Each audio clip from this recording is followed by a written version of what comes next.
24 minutes to be exact. Well, usually older Americans vote at a higher rate than young people, but that trend could be changing. KEZI 9 News reporter Jillian Smuckler spoke with students and teachers at the University of Oregon about why the mindset of younger voters is changing and what the school is doing to encourage them to take action by getting their ballots in. There are 21 drop boxes around Lane County, with one of them being right here at the University of Oregon, making it that much easier for students to vote.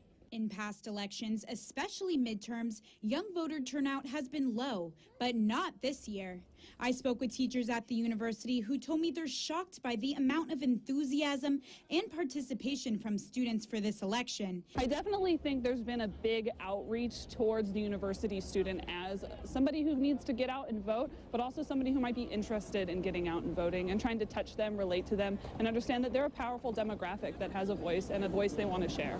Not only does the U of O have a drop box for students to put their ballots in, but they also have registration tables for out-of-state students and guest speakers to educate students on what each candidate is pushing for. There are opportunities for people to come into your classroom to encourage people to sign up to vote. We've talked a lot about things like this kind of civic right to vote, the importance of it, the impact that it can have. A spokesperson with the Associated Students of the University of Oregon told me they've never seen this many students vote in a midterm. She said the numbers have already doubled from the last midterm in 2014. I think that millennials are actually putting down their vote now because our politics are just occupying every single part of our life. It's over all of our social media. It's in every single news platform, regardless of where they get their news.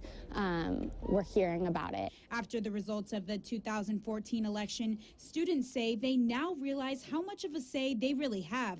And because they're the largest population of voters, they must take action. A bunch of my friends who didn't vote in the presidential election registered to vote for the midterms this year because they realized over this past election that the polls aren't always correct and that people aren't just going to be elected because you think they are. You have to take the initiative and go out and vote.